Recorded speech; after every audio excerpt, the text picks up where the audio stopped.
تو وہ خادم دال لے کے واپس گیا، کہنے لگا بھائی میرے بزرگ نے یہ دال واپس کر دی۔ واپس کے سکھ باز کہنے لگے اگر واپس لینی تو بازی ہار جاؤ گے۔ دکاندار آپس میں کہنے لگے بازی ہار جاؤ گے، انہوں نے لی نہیں، وہ پھر واپس آیا۔ اب تو چاہیے تھا نا کہ لا یار بیٹھ کے اپنا رگڑا چڑھاؤ، نہیں لی تو نہیں صحیح۔ مگر امام احمد بن حنبل رحمۃ اللہ علیہ فرمانے لگے مسجد کے دروازے پہ کھڑے ہو جاؤ اور یہ اعلان کرو ایک پیسہ احمد بن حنبل کا لگا۔ دکانداروں کی ضد بازی ہوئی، یہ دال ہے کسی نے لینی ہو تو لے جاؤ۔ علماء کرام نے لکھا ہے 2 دن 2 رات تک آواز لگاتا رہا، کوئی اس دال کے لینے والا نہ ملا۔ کیسے نیک لوگ ہوں گے، کتنا حلال کھاتے ہوں گے، ان کے پیٹ میں کتنے حلال کے لقمے جاتے ہوں گے کہ تھوڑے سے صبح والی چیز سے لینے والا بغداد شہر میں کوئی نہیں ملا۔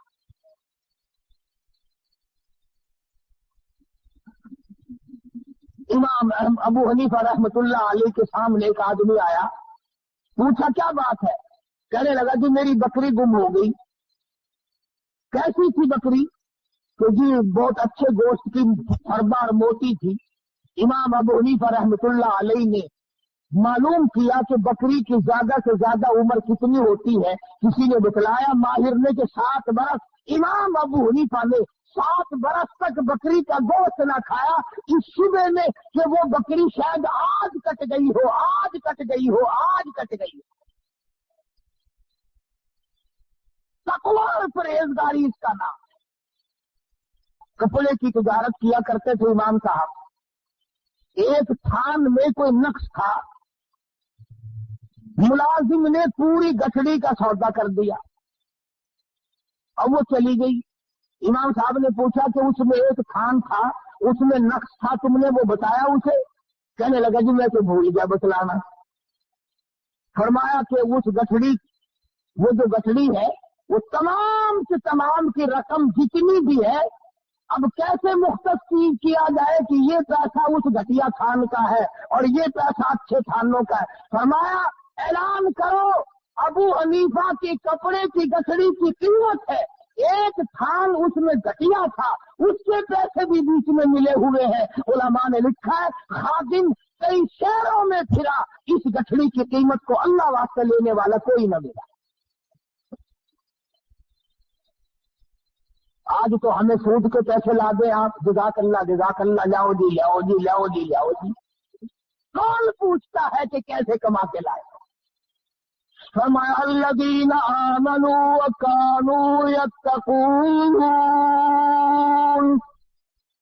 وہ لوگ جو ایماندار ہیں، پرہیزگار ہیں، اپنی زندگی کو پرہیزگاری کے تحت گزارتے ہیں، خوف خدا ان کے ملحوظ خاطر ہے، صبح کو ڈرتے ہیں شام کو ڈرتے ہیں۔ ان کی علامت یہ بھی ہے والذین یبیتون لربہم سجدا وقیاما، وہ لوگ اللہ والے ہیں جن کی راتیں، جن کی تمام تر ساتھ ہے اللہ اللہ کرنے میں، خصوصاً پچھلی رات ان کی مصلی پہ گزرتی ہے۔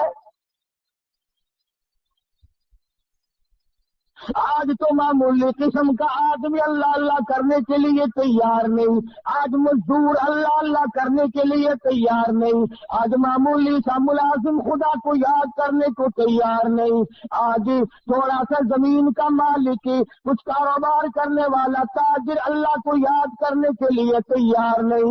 ایک وقت ایسا تھا ہندوستان پر پوری حکومت ہے، ہندوستان کا حکمراں بھی ہے اور اپنے زمانے کا ابدال بھی ہے۔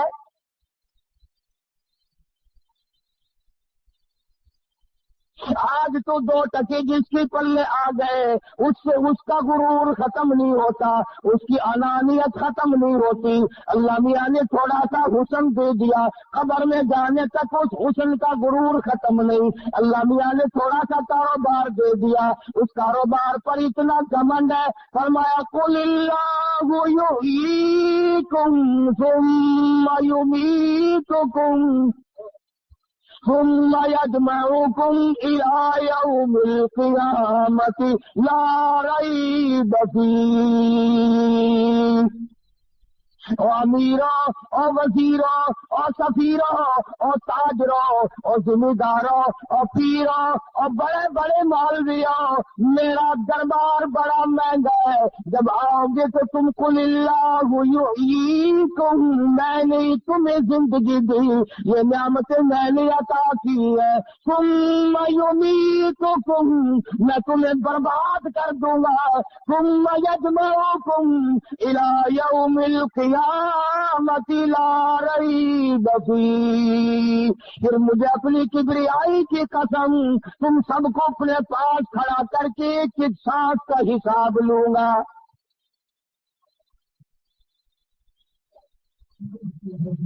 اب تو نہ معلوم میرے اور تیرے دل کو کیا ہو گیا، ہماری آنکھوں کو کیا ہوا، ہمارے دماغ کو کیا ہو گیا. خدا کی قسم ایک ولی کی تمہیں بات سناؤں حیران ہو جاؤ گے. خواجہ قطب الدین بختیار کاکی سب کہہ دو رحمت اللہ علیہ، بہت بڑا ولی ہے. بابا فرید الدین شکر گنج رحمت اللہ علیہ پاک پٹن شریف والوں کا پیر ہے، بڑے بڑے ولیوں کا پیر ہے، بڑے بڑے بزرگوں کا پیر ہے. خواجہ قطب الدین بختیار کاکی رحمت اللہ علیہ دلی میں بہت بڑے ولایت کے منصب پہ فائز ہے. موت تو پیروں کی بھی آتی ہے، موت تو مولویوں کی بھی آتی ہے. میں نے سنا ہے کہ صدروں کی بھی موت آ جاتی ہے، میں نے سنا ہے گورنر بھی مر جاتے ہیں، میں نے یہ بھی سنا ہے کہ وزیروں کے بنگلے بھی سنسان ہو جاتے ہیں، میں نے سنا ہے بڑے بڑے تاجروں سفیروں کی کوٹھیاں ویران ہو جاتی ہے.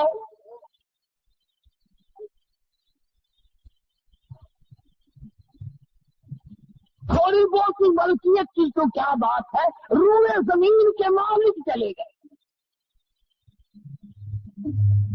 زمین اتنوں کو کھا گئی اور کبھی ڈکار نہ لی.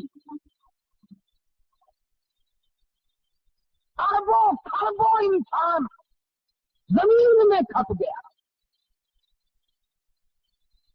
خواجہ قطب الدین بختیار کاکی رحمت اللہ علیہ کا آخری وقت آیا، وصیت نامہ لکھا.